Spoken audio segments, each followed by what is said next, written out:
Hello, everyone. A very impressive session on Friday. Now, I know it was all the big volume surges due to options expiration. However, my theory back in the day always was just pretend like you have your charts. You have nothing else. You're on an island, not Maui, and all you have are your charts.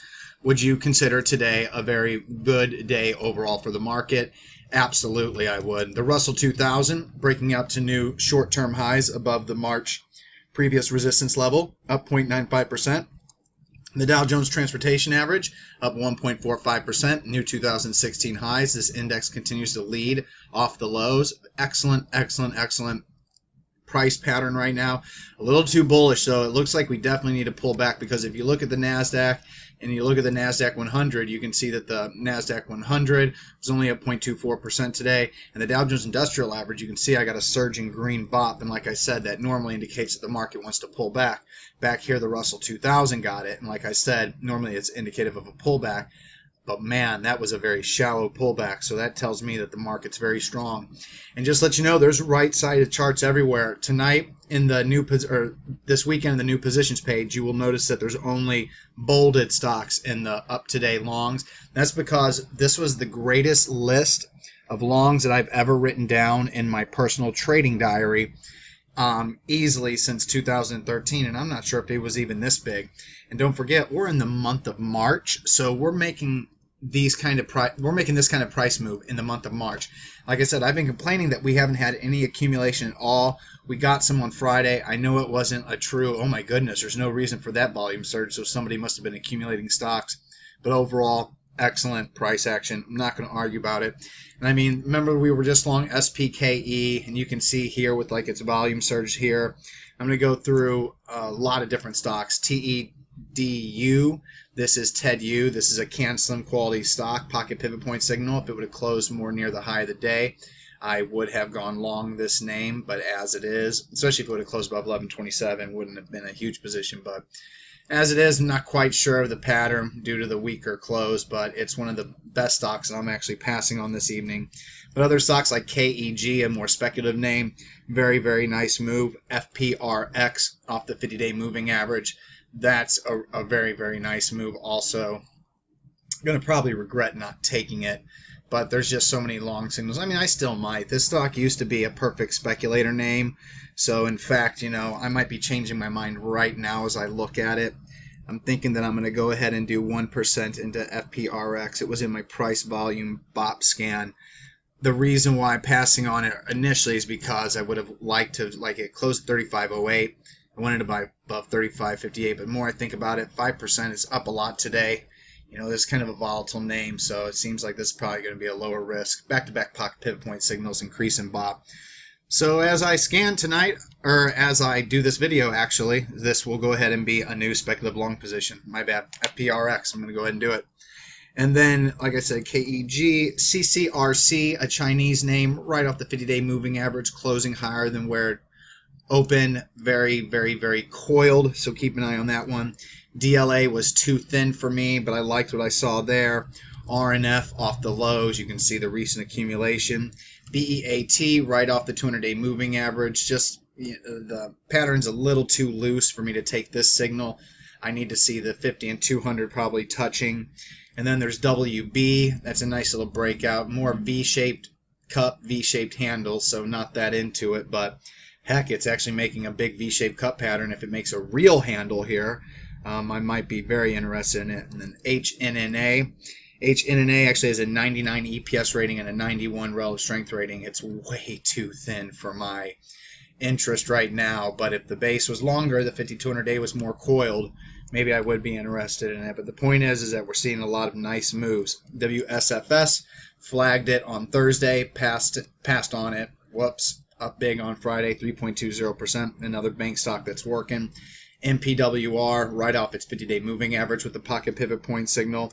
MLNX, nice little breakout. It's not perfect, it's a lot risky actually, but still it's a breakout. And WB, and another one of those. Or did I already go over that? WEB. That's what I made a mistake on. WEB off the 50-day moving average, 3 days of decent accumulation.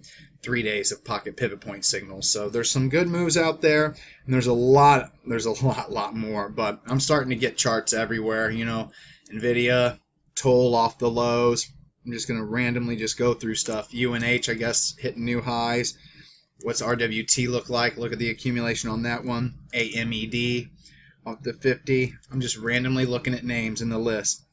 ERX, the oil names. CPE, RWC. So there's just a lot of good looking technical patterns out there. As long as that's the case, I'm going to go with it. That being said, a couple of pump and dumps. BRKO has been halted.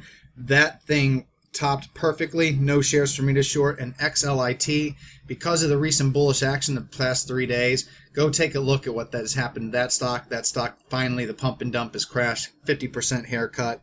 But now getting back to our long positions, first want to go over some house cleaning items. OGS is closing below the 20-day moving average on ugly volume, a big red bop surge. So that's going to be a 50% sell signal. And then AGRO normally would not be a 50% sell signal, but it appears that there's a rotation. I mean, ANFI has not been looking good recently. JBSS is starting to look like it's tired. And now AGRO appears to be rolling over, and there's some distribution as this base went along, and there was a reversal intraday here. So using these lows, I've already been knocked out of another 50% of my position. But no matter what, even on an end-of-day basis, even though it's above the 50-day moving average, it appears that it's rolling over, heavier volume. We've lost the green bop. Too many other strong stocks out there, so this is where we'll kind of start rotating out of the laggards and into the leaders if this market does want to continue to uptrend into the summer. But now we're getting to the actual new long positions. The first one, PACW. PACW is a Cansom quality name, earnings per share wise, not relative strength wise. It was in my daily volume surge scan and my price volume BOP scan. Even though it's really not, relative strength, if it has the earnings, I'm always going to count it as a Cansom quality name. So PACW will get 2% for being Cansom, and 1% for being in the daily volume surge scan, and 1% for being in the price volume BOP scan. First cut loss level 36.01, final cut loss level 35.28. That is excellent potential reward to extremely limited risk ratio. That's why this one can be 4%. Not quite 5%. I mean, I know what I'm looking for 5, 10, 20. I still don't see it out there. AMC, trying to get there, a little closer, but, look how far away the 50 is from the 200. It's a pretty short handle compared to how big that this, it's not really a cut base, but let's just pretend like it is. Let's pretend like we've had a big uptrend from before. As you can see, this handle is not symmetrical to this base, and this isn't even really a base. This is trying to get this one as a more value momentum play, but AMC, 2% for Can Slim, 1% for being the price volume BOP, 3%. First cut loss can be 28.87, final one 28.76, or just one at 28.76. Or you could even use 28.01 if you really want to give this some room in case it doesn't fly higher immediately.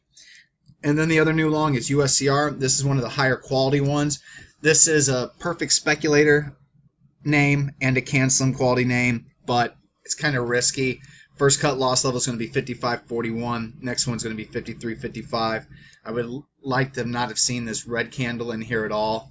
That's pretty ugly. But overall, this is one of our higher quality names. So that's going to be just 2% though, because of how much I risk before I know that I am wrong. 1% for Can Slim, 1% for Perfect Speculator because of the inherent risk in the position. I might even go ahead and use the 51.62 level as my final sell stop, so that's why I have to keep it so small. I can't increase it on that one.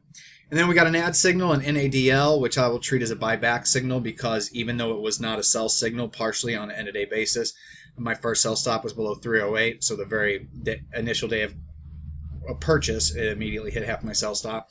So I'm going to buy back NADL. And then final, EBIX. Excellent add signal, back-to-back pocket pivot point signals, a bigger volume surge and a bigger BOP surge. This is a Can Slim quality name, Perfect Speculator quality name, and it was in the price volume BOP. So what I'm going to probably do is do 1% Can Slim, 1% for Perfect Speculator, and then 0.5% for price volume BOP for a 2.5% position. First sell stop will have to be 39.43. Final sell stop will be 37.94. But this is one of the better looking stocks I like overall with fundamentals and technicals and also being a Perfect Speculator name. Means it probably won't work out, but that's the way it goes. See you on Monday.